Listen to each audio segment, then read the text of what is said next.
Word, Jeremy. Jeremy said FMTA. I feel you, bro. How am I an hour late because of these dudes, man? And they want more money and everything. It's crazy, man. That's why I hop. That's why he hops the train. Oh, man. Yo, Jeremy, my mom said what's up. You know, she's a big YMM fan, so I'm going to send that with you, say what's up to you. I'm in her crib, and she wanted to say what's up, man. Much love to y'all. You know she love y'all dudes. I don't know why, but she love the YMM brand. We're going to give other people a chance to get on here. You know, people don't get on, we're going to shut it down, but we're going to go live. And we're going to talk about, like I said, the 99 problems versus the Browns. Now, Browns are coming in 3-4. You know, 99 is coming in number 1 in their division. They're in the East 2. All right, Jeremy said, God bless, Mom. God bless you. She said, much love to you, bro. Y-Man Band of Brothers.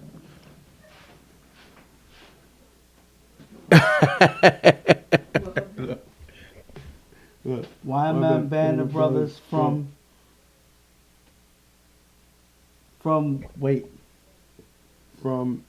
different mothers. I got it. Yeah. That was funny. I like the way you wrote it. Okay. You wrote it together. I wanted to make sure I was seeing it right. Okay. But all right, we got the audience here. B-Roy is up in here. Heck is in here. Everybody's jumping on. So we're going to jump into the show right now. And 99 has come in as a team that I don't think people respect that team enough. They have one of the best playmakers in TFL, Shannon. Do he need some help? Yes. I think this season the problem with them is he hasn't had enough help. Casey's been running for his life all season. Yeah. They have one of the worst offensive lines in the game. But I still think this team is going to be dangerous come playoff time. And that's because they have a lot of playmakers. Shannon is a person to worry about no matter what part of the field he's on. And Casey is a person that we said all season, he can take control of the game by killing the clock and taking his time on his drive. So that can keep this team in any game, regardless of the situation, because of that type of play. And that is what makes them so dangerous. And you also got to give love to Blaze. Coach Blaze is keeping these guys together. You know, he goes after the refs himself. He doesn't want his guys really worrying about the referees. Him and Davi usually take on the responsibility of dealing with that stuff, and they just want their guys to focus on football. I still say they need another playmaker. Javon hasn't been a consistent number 2 receiver like we thought he was.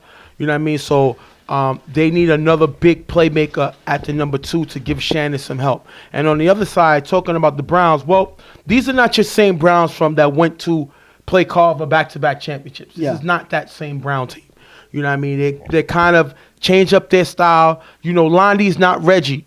You know, Londy is a guy that I think Lonnie's going to take more chances than Reggie, good or bad. Yeah. You know, but the problem is sometimes Lonnie runs into the Eli Manning syndrome where when the pressure comes, he tends to get rid of the ball at bad times and he throws pick sixes. Right now, I believe he leads the league in pick sixes, and that's the issue. But I think guys like Aha and Heck have been balling this year. They've definitely brought another element to their game that we haven't seen in UFL. And Aha is an up-and-coming player. He's a lot of energy. He plays with fire in every game. And Hector has been emerging as a big-time player on this team, more so than just a ball giver. He goes out and plays defense. He drops back certain plays. He blitzes in on certain plays. And he's even emerged as a capable receiver himself. Yep. So he has become a big part of this team and one of the reasons why you cannot overlook this team when you face them, if you face them in the playoffs. And, of course, you can't talk about this team without talking about one of the best players on the squad, Trev, yes. Trev is definitely one of the best players in TFL. I don't think he gets enough love, but the guy's a weapon, you know, and what this team lacks in talent this year, you know, he's picked up and kept it going. And I love the way Jingo coaches. He is a coach. Yes. Jingo can coach any type of talent. You give him 7 guys, on the defense, and he's going to find a way to make it work. And it's fair to say that he's more defensive-minded coach, Right. regardless of how much points the Browns score. Because regardless of what, whenever these guys were on the field, even if they didn't have a quarterback to drive down the field, they locked up and played defense and reduced teams from scoring a lot of points. So I think that Jingo, his insight on the coaching side is evidence on why you would call him more of a defensive coach, because the Browns, one thing I can say is they've always had a good defense. All right, we're going to jump right into the game. After getting the first down, Lonnie with 2 short passes to get them to the 20-yard line. Last down, Lonnie throws it up, knocked away by Shannon, turnover on downs. Now, listen, it's the first drive. You don't expect, you're not trying to win the game in the first drive, but they have to find a way to score points early. Lonnie doesn't have great numbers this season. I think he has to play a little better, especially coming to playoffs. But they don't, you're not going to kill him this drive, but you would like to put some points up, and they don't. And like you said, it's the first drive. Obviously, they're not on the same page on the first one. They can they can fix the mistakes that they had in this drive. They were able to drive down decently in the beginning, but they weren't able to finish. And I'm guessing that they're going to prepare for the next drive so they can get further. Now, Shannon's getting the start for 99 because Casey's not here. After getting blitzed by Aha, he scrambles but gets sacked by Hector. They're not able to move the ball and they force a punt. For Hector to be able to chase down one of the fastest players in the league, it shows what Hector can do with his speed. He's able to cut guys, running quarterbacks off. We've seen him be able to go get Ramsey also. And Heck is the truth at ball keeper. If the guy was at least 6 feet, he could be one of the best players in the league. And the thing about it is, he's been playing ball in regardless of what part of the field he's on. But when you put him at the ball keeper position, he's playing lights out, and not many quarterbacks in the league can outrun this man, and that's why he's still able to get the sack here. Lonnie throws short to Aha in the gap. Aha with a nice move to run for a decent game. Third down, Lonnie throws a 50 open on the sideline. Caught in the end zone for the touchdown. Nut gets the extra point. 7-zip. I mean, if you look here, Lonnie catches Ray with the pump, getting 50 open and making this great throw. I know we talk about Lonnie's mistakes, but let's give the man props when he makes plays. He is a smart quarterback when he's not rattled, when he doesn't have pressure coming to him, and he makes a great hit for the touchdown pass. And again, when he's not pressured, like you just said, he is a person that can put up points. He knows how to connect with his receivers. He has moves to deceive a lot of defenders out there. He shows his hair with this nice pump. Ray drops, comes all the way in, and that one move gets 50 open on the sideline. That's an impressive play by Lonnie. When he's on, he's on. Second down, Shannon on 4 rush, runs on the sideline. Heck with the tag for a short gain. Once again, Heck is able to chase down Shannon with the tag. Third down, Shannon throws to Lou in the gap for a decent game. Last down, Shannon throws to Lou in the back of the end zone, knocked away by G Black, turnover on downs. I like G Black. The guy gets caught up in, people don't talk about him because, they talk about Trav, they talk about Puka. He don't really get, and they talk about 50. They don't really talk about G Black. I like his game. He's physical, and he definitely has a knack to knowing where the ball is at and makes a great play here. You always hear his name, even though he's not necessarily the main stars of the team. Every time you hear a big play made on defense, you will see G Black being a part of it. So you got to give him some credit. Lonnie gets the ball back. He has a play action, throws short to Trav, and is picked off by Dre. Giving the ball to 99 Problems. Dre has been playing great this year. He went to 99 a little bit after the first few weeks of the season, and since he's got there, the guy has been playing a great football. You got to give him his props. Great play by Dre with the pick. One thing I could say about Dre is if you look at his stat line, he has a stat in almost every single category besides quarterback. So that's an impressive way to go out there and ball out for your team, and showing that's, I would say arguably that's some, if he had some more weeks that he played with his team, those could have been some MVP numbers right there. Right. If he was able to get more time with the team, but that's still impressive nonetheless. Second and goal as 99 gets the ball back. Shannon finds JR in the front of the end zone for the touchdown. Ray gets the extra point, 7-7 tie. And you got to figure you wasn't going to be able to stop Shannon long. Yes. Definitely this guy has been playing with a lot of top quarterbacks. So what he's picked up from these guys, he's using it in his own game style. So finally he's able to score and tie the game right back up. Great play by Shannon. Finally Junior for the touchdown. And the thing about Shannon is he's one person for a lot of defenders to keep in the pocket. He's one person that's very elusive, and he earns himself some time when he's scrambling back and forth, and he gives himself better vision when he's scrambling back and forth, and that's why he's still able to find his receivers here. He finds JR there. Lonnie gets the ball back with 2 short passes. He gets with 2 passes to get for a nice gain.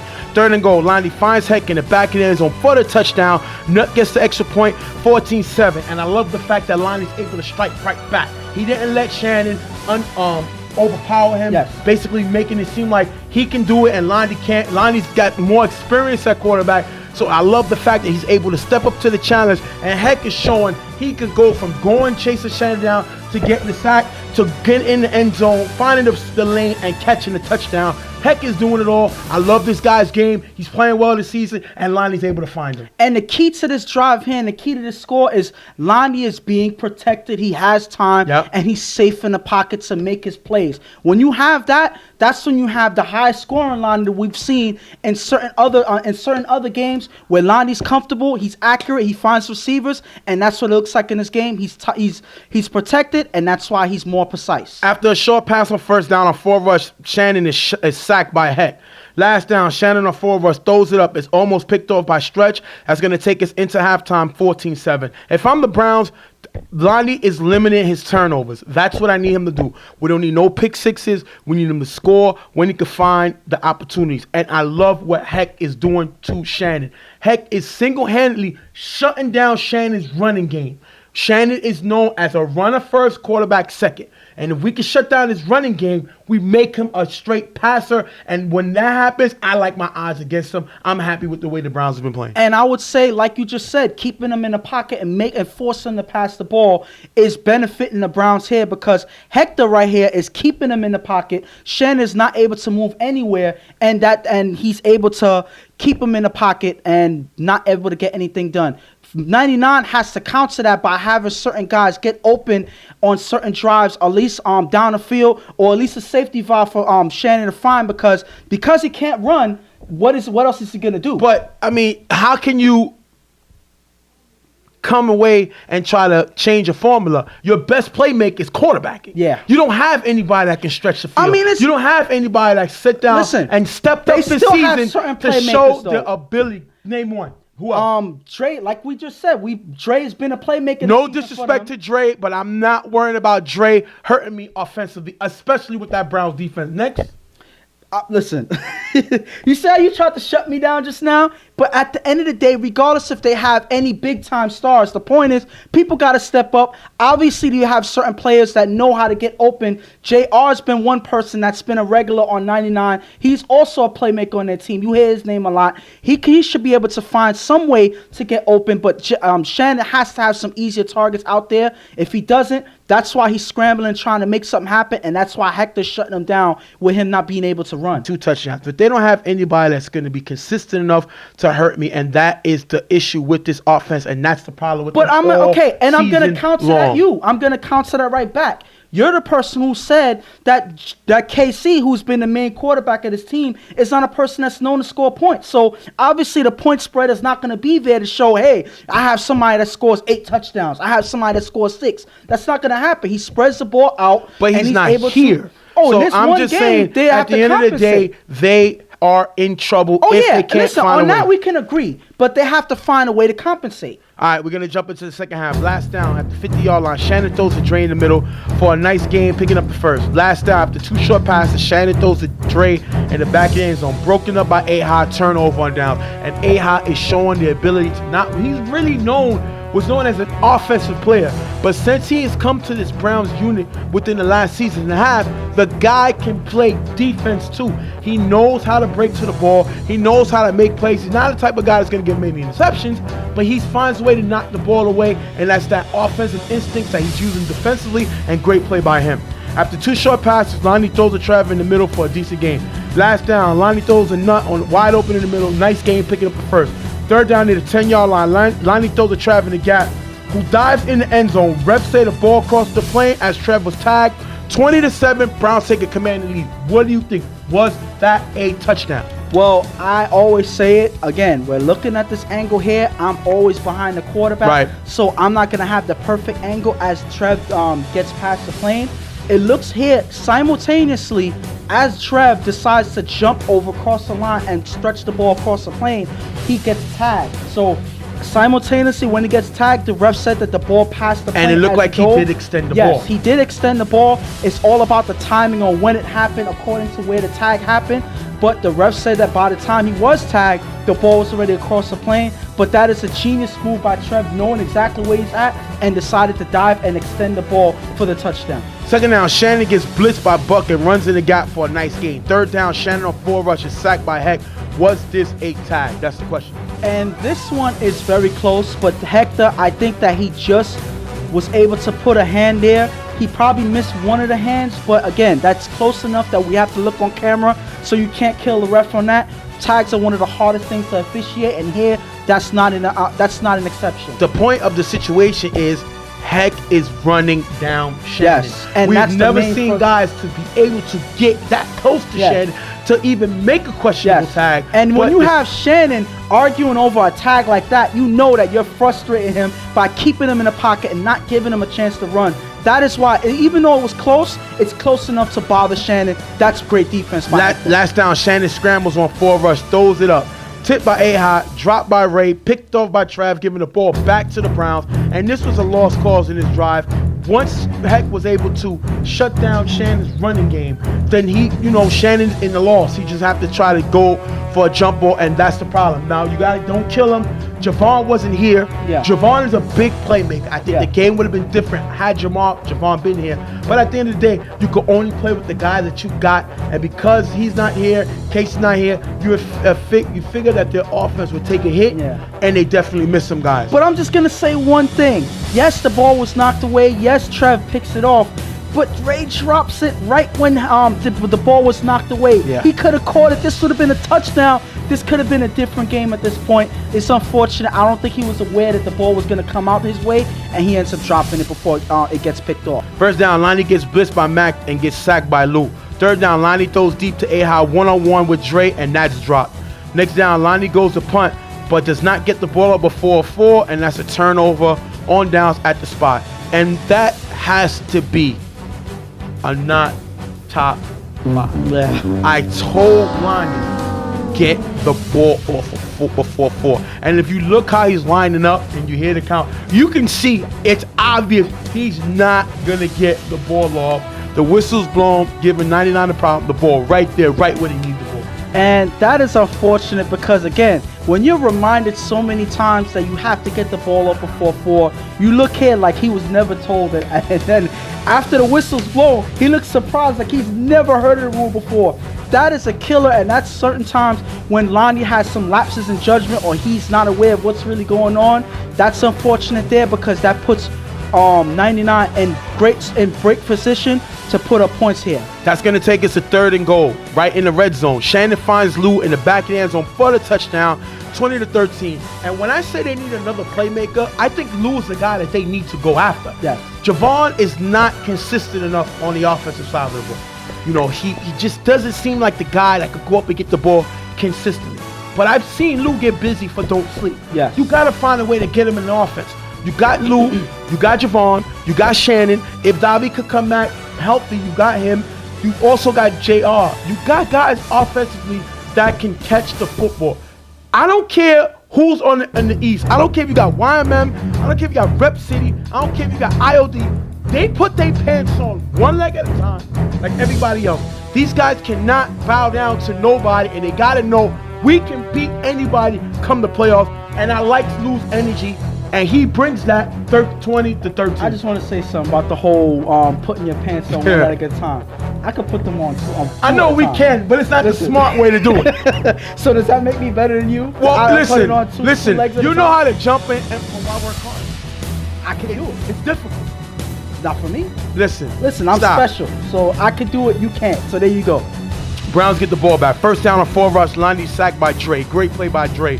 Second down, Lonnie sacked by Luke. But I love what Lonnie's doing. He's letting the clock run. Yeah. Third down, Lonnie on 4 rush. Throws the A-high in the gap. Incomplete. Browns have to punt. Now, you see I'm laughing already. Because let's think of that for a minute. Because I'm just laughing at what you just said before. First down, get sacked. Yes. Run the clock. Yeah. Second down, get sacked. Run the clock. Yeah. Third down, 4 rush. You throw the ball. And the thing about it is, you praise him for making the right call 2 downs out of the 3. And in the third down, he makes the worst decision you can make on that down, throwing And of course, his receiver drops the ball on that play, but that was an ill-advised throw, and now they have to punt. And they still had the first down that they could have went for. That would have ended the game. They give the ball back to 99 Problems, down 20-13. Gets them the last down. Shannon throws it up for the first down. It's picked off by Trav. Ended the game, giving the ball back to the Browns. Ended the game 20-13. Browns come out with a much-needed win. Yes. Over 99 Problems. And that is huge, regardless of Londy's little mistakes at the end of the game. The point is they were able to lock up and keep 99 from getting anything else done. The point is regardless of what Londy did, the game was pretty much over. Pretty much. They locked up on defense. They had confidence in their defense that they were going to stop them, and that's exactly what happened. And listen, Trav, I mean, the guy's been playing great this year. Yeah.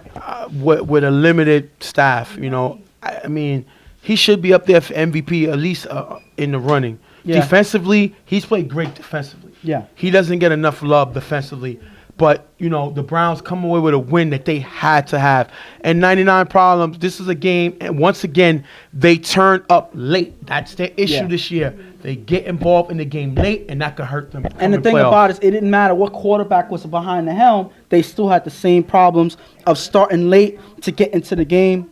They struggled in the beginning. Right. It took a while for Shannon to get comfortable in the pocket and make things happen. And that's one of the things that kills them. The one difference is when KC's at the helm, there probably wouldn't have been as much time for the Browns. And they know who they are when Casey's throwing. You're right. So that's the only difference I would say that 99 had in this game. The Browns had way more time to get what they needed done. They were able to score 3 touchdowns because they had time. When you have KC at the helm, he takes his time. He doesn't rush. He drives down the field slowly, and by the time you get the ball back, you have less time to work with. So I think that could have played a factor in, but Casey wasn't here. Shannon tried his best. It wasn't enough for the win for them. And listen, at the end of the day, this team is a good team. 99, if they play with their strengths and play their style. Yeah. They got to make sure Casey knows no home runs. It's not his game. Play their style, and they'll be fine. As far as the Browns, listen, Lonnie can't throw pick sixes. He can't hurt their defense like that. They don't have the same players that they had when they went to the chip back-to-back. You know what I mean? They don't got give me some of the players that they had that year. They don't got no Puka, obviously, the number one guy. They don't have Breezy. No Breezy. Yes. No Wheezy. Yes. They don't have Wheeze. They don't have Breezy. They don't have Puka. They don't have none of these. They lost Los. Los was playing with Street Fam. Yes. So those are some important cogs to their defense. They don't have those guys anymore. So they're going to be expected to play a little more better offensively. Can Lonnie do it? It's possible because Lonnie's going to take more chances than Reggie going to do. And I think sometimes Reggie's problem was he was scared to take chances. Yeah. Lonnie's not scared. He's going to make throws. The problem is, like Eli Manning, he can throw a pass that's going to be a pick six, and that can hurt your team. And I'm going to say something that's commonplace for both teams. That's one issue that they both have. Both teams need to protect their quarterback. Yeah. That's the issue that they both share. When their quarterback is comfortable in the pocket and is safe to make their throws and make their decisions, that's when their team becomes dangerous. Londy, when he's under pressure, he makes some of the worst mistakes any quarterback can make. That's true. And KC, when he is also under pressure, he's not as accurate as he normally would. His accuracy takes a hit when he's under pressure. So both of these quarterbacks need protection. They do not make their own time. So again, if they can both do that, there's still a team that each team is a team that you would have to worry about in the playoffs. Now the Browns are going to come away with a win 20-13 over 99.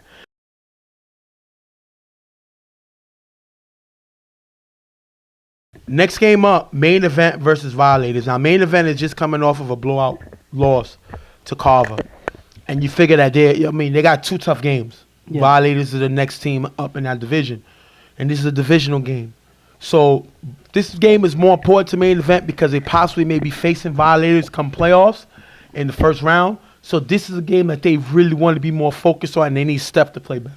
And they need to get the momentum in this game. They didn't really have it in the Carver game, and Carver took advantage every time they made a mistake. So this game, they have to battle back, and they have to get that momentum going this game. Otherwise, they're gonna fall into 2 losses in this doubleheader they have today. And Violators just got to ball out. Violators already showing the capability of being a top team and actually being a team that can beat Carver.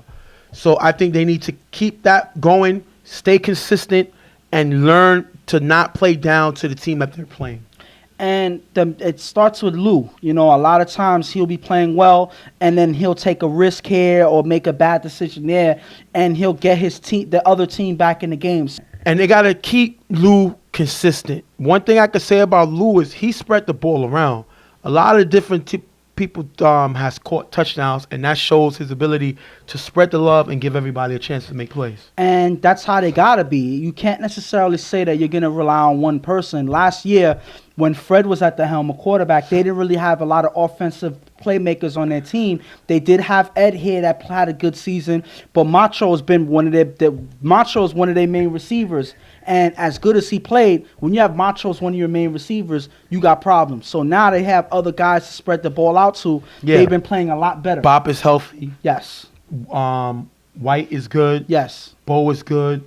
You know what I mean? Yomi's having a regular Yomi season, so Yes. he And definitely has weapons. Nomar's doing better this year. Right. So everybody's been, getting the ball. Everybody's been giving effort on offense, and that is why they've been having a more successful season, in my opinion. We're going to jump right into the game. 3rd down, after getting the first, Steph throws the receiver on the sideline for a decent gain. Last down, Steph finds Goon in the front of the end zone for the touchdown. Mach gets the interception. 6-0. Main event takes the lead early. And what Steph struggled with in the first game, he gets right to it in the second game. Right here, he's able to drop down the field, finds receivers, and then gets close to the end zone and get Goon the touchdown pass. That is the drive that you need moving forward. If you can play like this, I think that the Violators are going to have a hard game on you. Lou gets the ball. 3 passes to a nice game, getting him to the 10-yard line. 3rd down, Lou scrambles with blocking from G. Lou finds Bo in the corner of the end zone for the touchdown. Bob gets the extra point. 7-6. Violators take the lead. And the Violators answer right back. Obviously, the main event had the momentum going into this game, but Violators show that they ain't here to slack, and they're here to win this game, and they're not slowing down for anybody. They bull rush through this drive here. Lou is able to be confident and be accurate, and they're able to score right away. 2nd down on 4 rush. Steph throws the receiver in the gap for a nice game, picking up the first. Then Steph goes downfield to the receiver wide open. He stops running, incomplete pass. 3rd down, Steph gets blitzed by Macho. Throws deep to the receivers, picked off by Bo, giving the ball back to Violators. But if you look here, Ralphie was open in the middle, and Steph didn't get him the ball. And I guess because he was under pressure on that game and that play right there, he didn't see Ralphie open in the middle. He has to, I guess they need to give him some more time, because when he's put under pressure, he has no way of seeing all the receivers that's open. He makes an effort on one receiver, ends up being incomplete. He has to have more time out there if he's going to be more accurate with his passes. Violators end up having a punt. Steph with a few passes to Al, but they can't get anything. The time runs out. Halftime, 7-6. If I'm the main event, we got to keep Steph comfortable. He's a guy that likes to scramble. He likes to move around the pocket. But Violators are good at blitzing. We got to watch Macho. We got to watch him. He's good at moving around the field and blitzing when we're not expecting it. We got to keep Steph comfortable, and we got to give him an opportunity to spread the ball, and we'll be all right the second half. And if I'm Violators, I got to understand that, we're in a good position right now because we're showing that we can pressure Steph and we can cause them to turn over the ball. They have to do more of that, because they have a solid defense in their own right, but once you disable their offense and you keep their defense on the field long enough, their defense is going to fall apart, and you have some holes that the offense can exploit. That is the way that they need to move forward in this game if they want to end this game quick against them. Lou with 2 passes for a decent gain in the second half. 3rd down, Lou throws to the receiver on the sideline who runs for a nice gain all the way to the 1-yard line. Last down, Lou finds Bob in the front of the end zone for the touchdown. Yomi gets the extra point. The question is, did Yomi drop the ball? before it hit the ground. And if you look here, as Yomi gets that pass for the point, he lands on the ground and he's bracing himself for the hit. So already he's showing that he already has control of the ball. He's down on the ground before he gets hit, and then as he gets hit and he falls out of bounds, the ball comes out. But by that time, the officials already ruled that it was a catch, that the point counts, and that he already had control of the ball. So yes, he had the ball. I think it was a good call. I think it wasn't a drop. I think it was a good call by the official. And these are the things that guys don't see. Luckily we got the tape to show that it was the right call. 14-6, Violators take a lead. First down, Steph on 4 rush, throws the junior in the gap. Knocked away by No More. Yeah. Next play, Steph with a short pass and 2 runs for a nice game, picking up the first down. Second down, Steph throws the receiver on the sideline for a decent game. Third and goal at the 1 yard line. Steph rolls left, throws the receiver in the back of the end zone, off target, incomplete. Last down, Steph scrambles on 4 rush, throws the receiver in the middle of the end zone, incomplete, turnover on downs. And if you're Steph, you cannot have this many downs and cannot score. He has to be able to put points up, and he's not able to do it here. And that's because a lot of times he's under pressure, and then you have one of the toughest ball givers in the game, Sean, rushing in and ready to hit you, not necessarily to knock the ball down. So when you're a quarterback that's trying to gain time, when you have a ball giver like that coming at you, it can throw off your game, and that's exactly what happened this drive. Violators can't move the ball, they're gonna have to punt. Steph throws to Jeff in a gap, who runs for a decent gain. Steph with 2 more passes to get them to the first down. Steph goes short again to Jeff, picking up a decent gain. Third down on 4 rush. Steph rolls left, throws to Jeff on the other side, but it's picked off by Yomi, giving the ball to Violators, ending the game 14-6. And if you look at Steph, should have thrown it right away. He had an opening, he delayed, and it cost him the game here. Yes, because if you look here, Jeff is open on the sideline. I don't know why he was waiting. It looked like he was trying to get more yardage or anything like that. He should have threw the pass right there. He waited and gave Yomi the opportunity to come up, knowing that he's the only target that Steph had left. He steps up. Jeff is not necessarily paying attention, thinking he's still getting the ball. He moves away, and Yomi's there to pick off the pass. If he would have thrown it away, if he would have thrown it to him earlier, I think that their drive would have still had the opportunity to grow, and he could have moved further. But that's unfortunate. That's how it ends. Main event, they lose, but they're going to have to face this same team in the first round of the playoffs. So if I'm them, I watch tape, I watch the show. I get a more of an idea of what happened in the game. Steph get to see what he did wrong, mistakes he's made, the pressure came. And this team has an opportunity to upset them. You know what I mean? I mean, we didn't hear nothing from Mamba. Mamba's a guy we expected. He started off hot, then he cooled off. But he has to make plays. They got guys that got to make plays. John, they need John to step up. Ralphie, they got guys that have to make plays. Jake, they got a lot of guys on this team that can ball out. But they got to make plays to help them out. They need Spider to play more consistent. Yeah. They got guys that they need to play if they want to win versus the Violators in the first round. Honestly, I don't even believe Spider was there. Okay. So, no, I'm talking about in general. Yeah, that's what I'm saying. He wasn't there, but he has to show up, not only physically, but on the field as well. Like, he has to be there because he's also a playmaker on his team, and that's one person that they probably missed in this game. The Violators, they got the win. They locked up on defense, but I would hope that they would be able to stop them on certain drives that main event gotten that I know Violators would be able to normally stop a team like that on. So they have to put more effort into stopping a team like this from staying in the game, because if not, they're hurting their own chances of winning that playoff game, and they're giving the other team an opportunity to feel like they have a chance in the game. When you knock them out early, that's an easy win for you. That's how they got to play. We're going to wrap this up right now. Violators come away with the win 14-6 over main event. We're going to be right back. Real Tough Talk.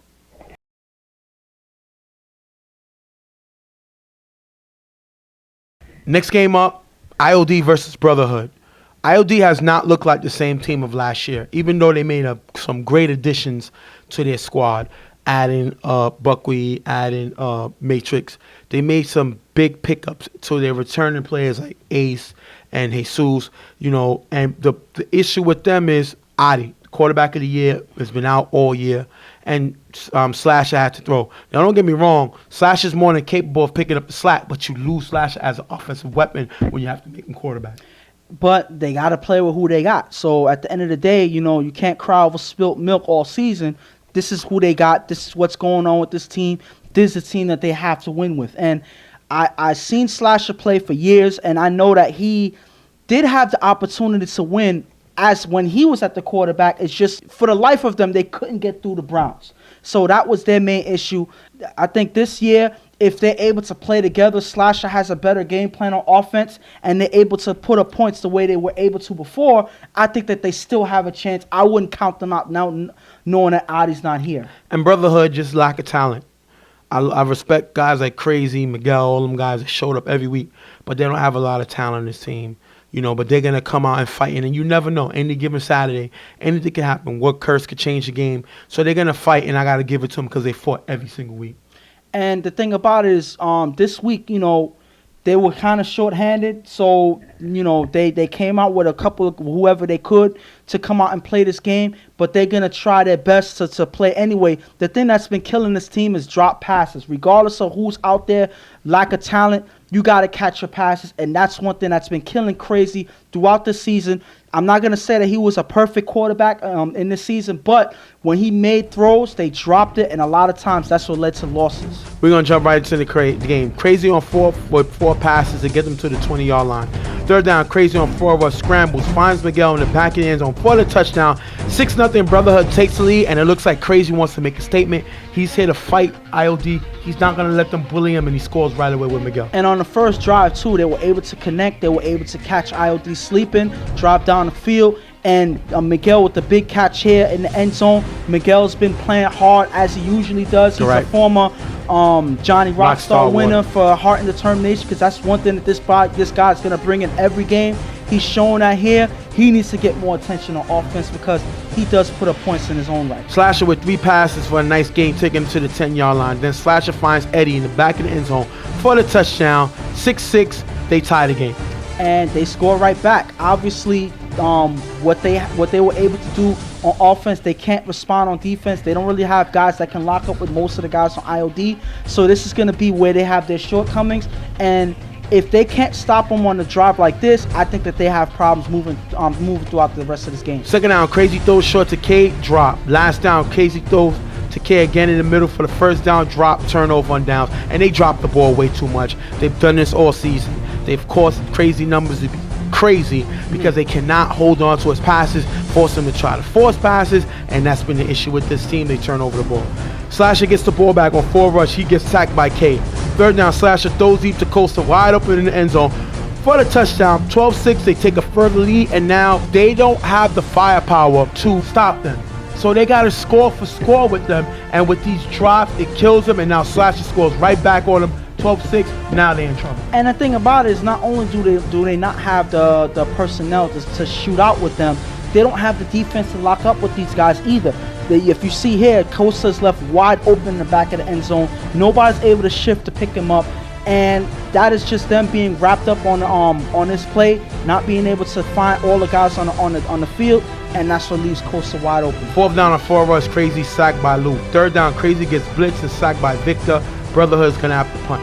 Second down, Slasher throws deep to Lou, wide open in the end zone for the touchdown. If you look here, the defender runs into his own teammate. That gotta be a not top 5. They're gonna go up with room against the 2-point conversion, 20-6. And it seems like right when they notice that this guy's open and downfield, it was too late. One of the guys runs down the field trying his best to get there on time. He ends up running over his own guy. So I understand the effort that you tried, but the thing is, you missed that play. There was no defense being played by this guy. He was able to stand there and wait for the ball to come down. Exactly. So by then, you already know it was too late. But that doesn't mean you run down your own player trying to make something happen. I respect it, but listen, that doesn't get you nowhere. Crazy throws deep to Will on the sideline. Will stops running, picked off by Gotti, giving the ball back to IOD, taking us into the half, 20-6. If I'm Brotherhood, I need to pray. We just don't got enough guys to battle IOD. That's all it is. It's not effort. First of all, we're dropping too many passes. So we're already shooting ourselves in the foot. And we just don't got the manpower in order to battle with this team. We're going to give it all I've got and just hope for a miracle. But we're in trouble right now. And what are you supposed to say when you're IOD? They're doing what they're supposed to do. They're putting up points.